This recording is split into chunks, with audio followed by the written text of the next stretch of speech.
దాన్ని foreign countries పొమ్మంటున్నాం అంటే నేను ఫారిన్ పొమ్మని ఎవరికి చెప్పట్లేను. ఇండియన్ యూత్ ఫినాన్షియల్‌గా స్టేబుల్ కావాలి అని ఎస్పెషల్‌గా ఏందనంటే కొంతమందికి రీచ్ అయినా గానీ యూస్‌ఫుల్ అయితాయని చెప్తున్నా అంతే. అందరూ ఏందనంటే ఈ జాబ్ అనే చైన్‌లా స్టక్ అయిపోతున్నారు. ఇంకా ఈ జాబ్ చేసుకుంటా లోన్స్ పెట్టుకుంటారు చూడు, ఇంకా వాళ్ళకైతే సావే ఇగ కన్ఫర్మ్. సో, అట్లాంటోళ్ళ కోసం చెప్పినా నేను. మీరు నిన్న నేను ఫినాన్షియల్ స్టెబిలిటీ ఫర్ యూత్ అని పెట్టినా నేను. మెయిన్‌గా నేను ఇంకొకటి చెప్పాల్సింది ఏందంటే ఫస్ట్ అర్థం చేసుకోండి అసలు ఎకానమీ ఎట్లా నడుస్తుందనేది.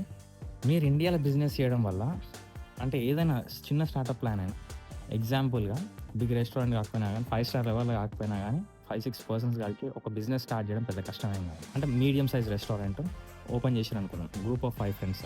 ఒకరొకరు 1,00,000 ఇన్వెస్ట్ చేసిరనుకుందాం. బిజినెస్ చేయడం వల్ల అసలు ఎకానమీ ఎట్లా ఎఫెక్ట్ అవుతుందో కొంచెం అర్థం చేసుకుందాం. మీరు మెయిన్‌గా ఇందులో యూజ్ చేసేది ఏంది? Rice is the main ingredient. India rice ఎక్స్‌పోర్టింగ్‌లా టాప్ లెవెల్ ఉంటది ఎప్పుడు. అంటే పొజిషన్ 1, పొజిషన్ 2 ఉంటది. ఎక్స్‌పోర్టింగ్ తక్కువైతది. డిమాండ్ ఎక్కువైతది ఎక్స్‌పోర్ట్ కూడా.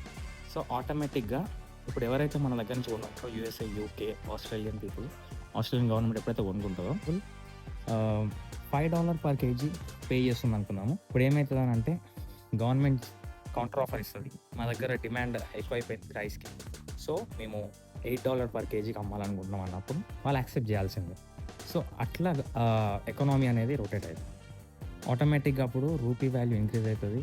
ఈ చిన్న ఎగ్జాంపుల్ చెప్తున్నా. డాలర్ వాల్యూ కొంచెం డిక్రీజ్ అయ్యే ఛాన్సెస్ ఉంటాయి. నేను బీటెక్ స్టూడెంట్స్ అనుకున్నాము. లేకపోతే బీకామ్ అయిపోయిన వాళ్ళ స్టూడెంట్స్ అనుకున్నాం. లేకపోతే ఏదో లా స్టూడెంట్ ఎవరో అనుకున్నాం. వాళ్ళు ఇప్పుడు ఆ బిజినెస్ చేయడం వల్ల ఏదైతే కంపెనీస్ ఇప్పుడు ఉన్నాయో అంటే హైర్ చేసుకునే కంపెనీస్ వాళ్ళకి ఎంప్లాయీస్ తక్కువైపోయినారు. మళ్ళీ తర్వాత ఇప్పుడు ఎంప్లాయీస్‌కి డిమాండ్ పెరుగుతది. ప్లస్ ఇంకోటి మీరు ఇండిపెండెంట్‌గా స్ట్రాంగ్ అయితారు. ఈ పాత్వేలో పోయినట్టయితే. సో, ఏదైనా సరే try to start by your own idea. ఇలా యాస్ ఎ మిడిల్ క్లాస్ పర్సన్‌గా ఇప్పుడు ఆల్రెడీ జాబ్‌లుండి ఇంకా జాబ్ చేయకపోతే ఫ్యామిలీ మొత్తం స్టేబుల్‌గా ఉండదు అని అనుకుంటే మాత్రం ప్లీజ్ కంటిన్యూ. వాళ్ళకి అప్లికబుల్ కాదు ఇది. కాకపోతే ఏందంటే అప్‌కమింగ్ యూత్‌కి ఇండియాలో అన్‌ఎంప్లాయ్‌మెంట్ రేట్ పీక్స్ ఉంది. ఇంకా మన తెలుగు స్టేట్స్‌లలో అయితే ఇంకా ఘోరం. No offence. అది ఫ్యాక్ట్. అంతేగాని నేను యూత్‌ని నేను ఫారిన్ కంట్రీస్ పోవాలి అని నేను ఎవరికి సజెస్ట్ చేయట్లేను. It totally depends on you. Business చేస్తారా? లేకపోతే క్రిప్టోలో పోతారా? స్టాక్ ఎక్స్‌చేంజ్‌లో పోతారా? Totally depends on you.